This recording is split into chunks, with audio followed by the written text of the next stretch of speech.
Assalamualaikum warahmatullahi wabarakatuh.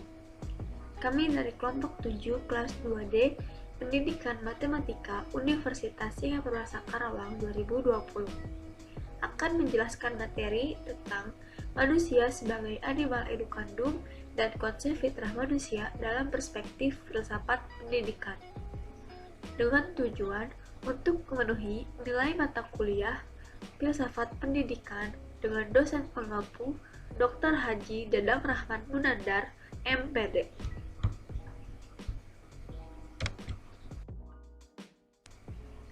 Anggota kelompok Sri Puja sebagai pemateri pertama, Silva Fauzia sebagai pemateri kedua, dan Vio Hidiniar sebagai pemateri ketiga.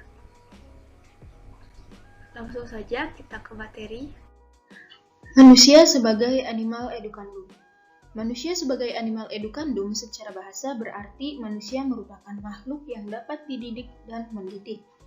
Pandangan pendidikan tentang manusia sebagai animal edukandum ialah pandangan pendidikan tentang hakikat manusia sebagai makhluk yang secara biologis fisik atau jasmaniah tidak jauh beda dengan hewan, tetapi dapat membedakan dirinya dengan hewan dengan melakukan usaha yang bersifat pendidikan.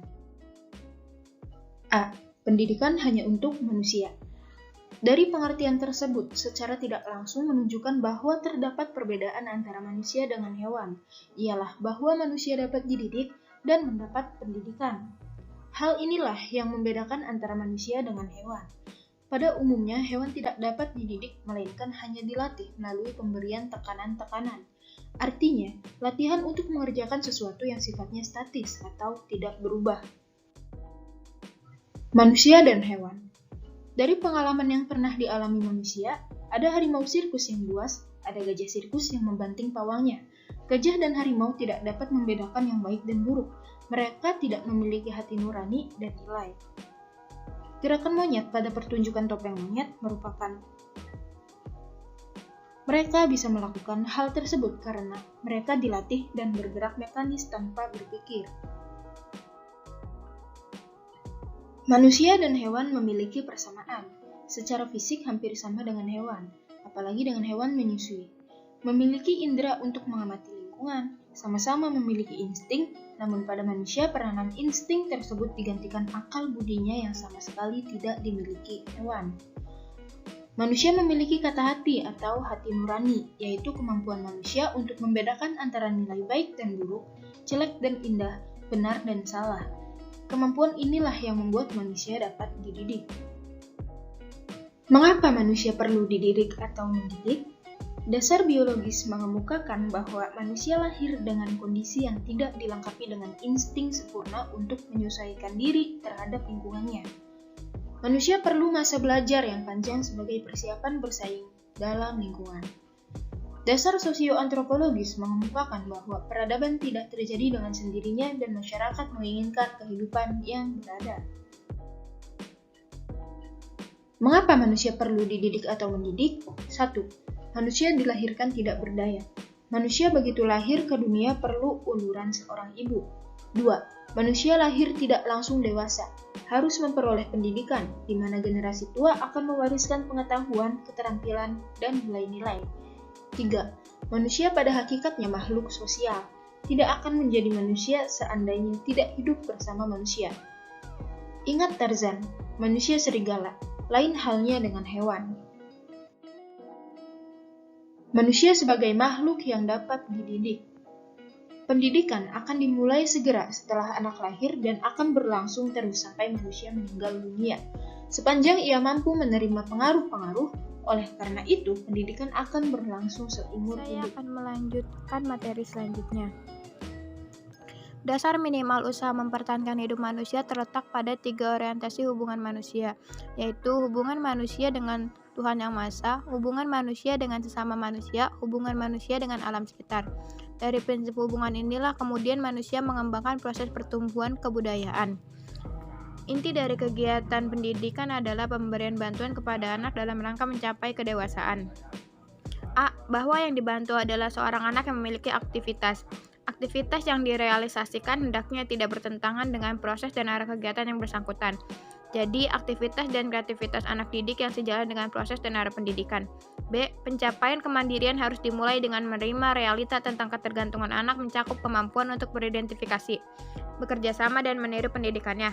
C. Tidak semua orang mampu melaksanakan kehidupan sebagai seorang dewasa, yang berarti terdapat peralihan dari status bayi, anak-anak sampai dewasa itu tidak berlangsung dengan sendirinya.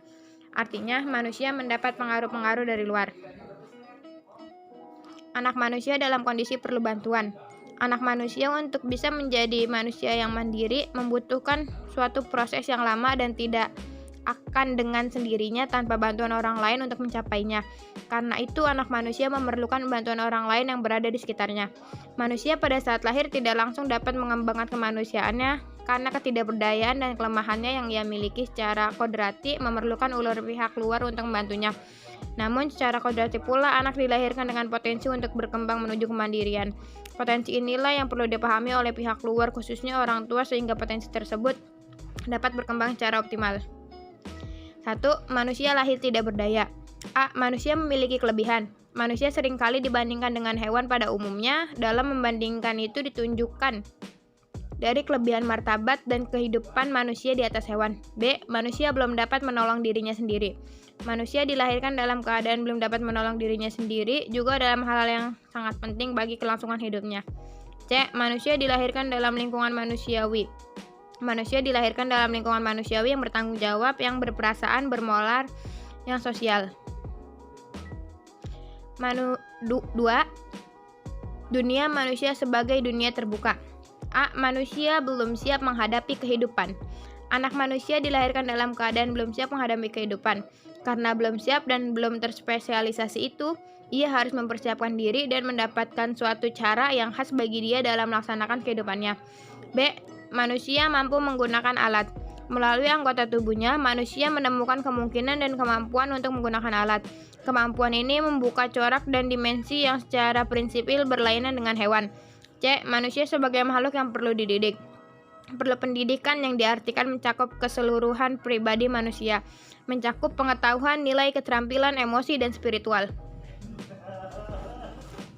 Faktor-faktor yang mempengaruhi perkembangan manusia. Yang pertama adalah faktor hereditas. Anak memiliki warisan sifat-sifat bawaan yang berasal dari kedua orang tuanya, merupakan potensi tertentu sudah terbentuk dan sukar diubah. Yang kedua adalah lingkungan. Lingkungan di sekitar manusia dapat digolongkan kepada dua jenis lingkungan, yaitu lingkungan biotik dan lingkungan abiotik. Lingkungan biotik adalah lingkungan yang bernyawa, dan lingkungan abiotik adalah yang tidak bernyawa. 3 adalah diri. Guru harus memahami faktor diri yang merupakan faktor kejiwaan kehidupan seorang anak. Aliran-aliran pendidikan. Aliran-aliran pendidikan adalah pemikiran-pemikiran yang membawa pembaharuan dalam dunia pendidikan. Yang pertama adalah aliran empirisme. Aliran empirisme bertolak dari Lockean tradition yang mementingkan stimulasi eksternal dalam perkembangan manusia dan menyatakan bahwa perkembangan anak tergantung kepada lingkungan, sedangkan pembawaan tidak dipentingkan. Yang kedua adalah aliran nativisme. Aliran nativisme bertolak dari Leibnizian tradition yang menekankan kemampuan dalam diri anak, sehingga faktor lingkungan termasuk faktor pendidikan kurang berpengaruh terhadap perkembangan anak.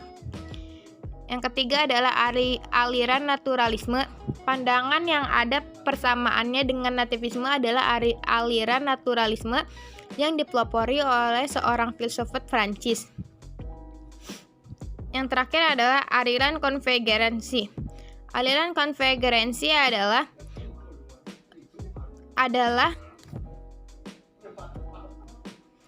seorang anak dilahirkan di dunia sudah disertai pembawaan baik maupun pembawaan buruk.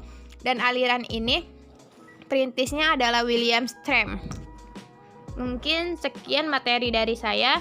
Untuk materi selanjutnya akan dibawakan oleh pemateri ketiga.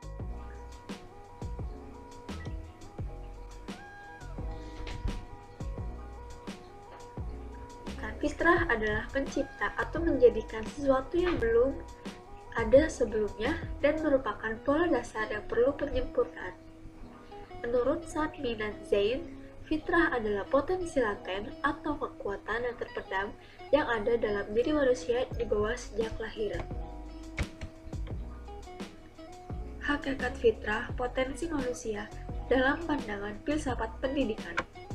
Allah Subhanahu wa Ta'ala telah menciptakan manusia di dunia selain bertugas pokok untuk menyembah Kholiknya, juga bertugas untuk mengelola dan memanfaatkan kekayaan yang terdapat di bumi, agar mereka dapat hidup sejahtera dan makmur lahir batin. Makna fitrah. Menurut Hasan Langgulung, menyatakan bahwa ketika Allah menghembuskan atau meniupkan ruh pada dirinya manusia pada proses kejadian manusia secara fisik maupun non-fisik, maka pada saat itu pula manusia dalam bentuk sempurna, mempunyai sebagian sifat-sifat ketuhanan yang tertuang dalam Al-Asma Husna. Hanya saja, kalau Allah serba maha, sedangkan manusia hanya diberi sebagiannya. Sebagian sifat-sifat ketuhanan yang menancap pada diri manusia dan dibawanya sejak lahir, itulah yang disebut fitrah. Contohnya, misalnya, Al-Alim, Maha Mengetahui. Manusia hanya diberi kemampuan untuk mendapatkan pengetahuan. Lalu ada Ar-Rahman dan Ar-Rahim, Maha Pengasih dan Penyayang. Manusia juga diberi kemampuan untuk mengasihi dan menyayangi.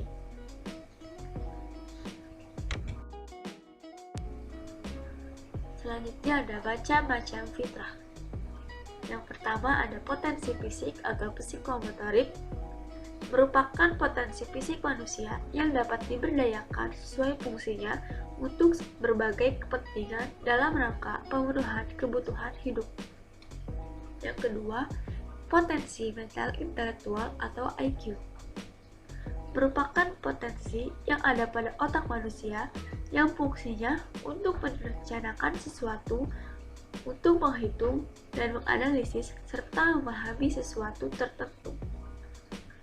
Yang ketiga, potensi mental spiritual question atau SP, merupakan potensi kecerdasan yang bertumpu pada bagian dalam diri manusia yang berhubungan dengan jiwa dan keimanan dan akhlak manusia. Yang keempat ada potensi sosial emosional, yaitu potensi yang ada pada otak manusia, fungsinya mengendalikan amarah serta bertanggung jawab terhadap sesuatu.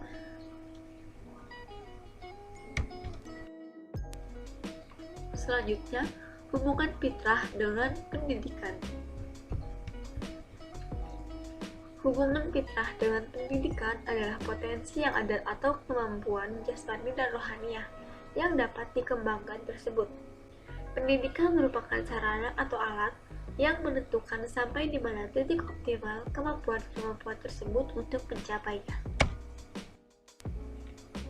Karena pendidikan yang mengarahkan ke arah perkembangan yang optimal, maka pendidikan dalam mengembangkannya harus memperhatikan aspek-aspek kepentingan yang antara lain A. Aspek pedagosis. Dalam hal ini, manusia dipandang sebagai makhluk yang disebut Homo educandum, yaitu makhluk yang harus dididik. Inilah yang membedakan dengan makhluk yang lainnya. Jadi, di sini pendidikan berfungsi memanusiakan manusia tanpa pendidikan sama sekali. Manusia tidak dapat menjadi manusia sebenarnya. Yang kedua, ada aspek psikologis. Aspek ini memandang manusia sebagai makhluk yang disebut psikopis netral, yaitu manusia yang memiliki kemandirian, jasmaniah dan rohaniah. Di dalamnya, kemandirian itu manusia mempunyai potensi dasar yang merupakan benih untuk dapat tumbuh dan berkembang. Selanjutnya, ada aspek sosiologis dan kultural. Aspek ini memandang bahwa manusia adalah makhluk yang berwatak dan berkemampuan dasar untuk hidup bermasyarakat. Dan yang terakhir ada aspek filosofis.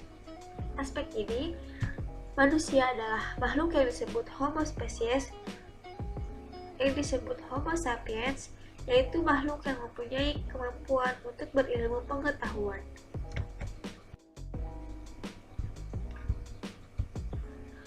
Hubungan matematika dengan animal educandum dan fitrah manusia dalam perspektif filsafat pendidikan.